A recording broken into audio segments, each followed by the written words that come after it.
ruoškime šventom kalėdom, apmąstykim tą slėpinį, tą atėjimą, tą gimimą, kad Dievas tampa žmogumi. Kaip taip gali būti? Ir kodėl taip? Kam būtent tokiu būdu reikėjo Dievui mus aplankyti?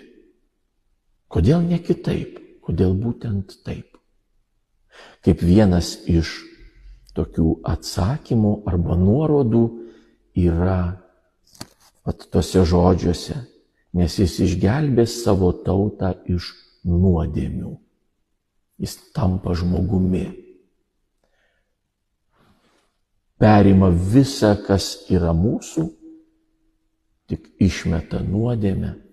Taigi jis atėjo iš nuodėmę mus gelbėti, todėl jis sakome, jis mūsų išgelbėtojas arba gelbėtojas, išganytojas.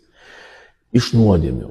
Net ne nuo lygų mus gelbsti, net ne nuo bėdų kažkokių tai, bet gelbsti iš arba nuo nuodėmių. Visų tų bėdų, lygų ir viso kito šaknies. Tai nuodėmė yra. Mes nesirgtume, kaip Adomas ir Ievas buvo laimingi, jokių lygių nebuvo, jokių bėdų nebuvo, kol jie buvo rojuje. Bet kai nusidėjo, kai nuodėmė įsišaknijo juose, va tada ir tapo žmogaus toks gyvenimas, koks yra.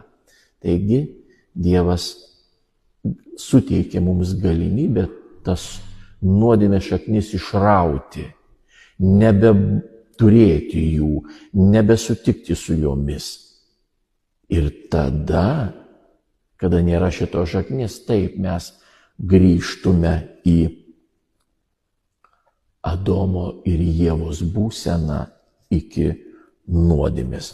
Taip mums nepavyksta, taip kažkaip tai mes labai mažai tokių žmonių žinom, kuriuos įvardijam šventieji, kurie nugalėjo, kurie išrovė tą šaknį su Dievo pagalba. Nedaug jų palyginus, kiek apskritai žmonių gyvena arba gyveno. Bet Dievas mums dovanoja tokią galimybę, o tie nedaugelis žmonių šventųjų kaip tik ir parodo mums savo pavyzdžių, kad tai įmanoma. Žmogui tai įmanoma.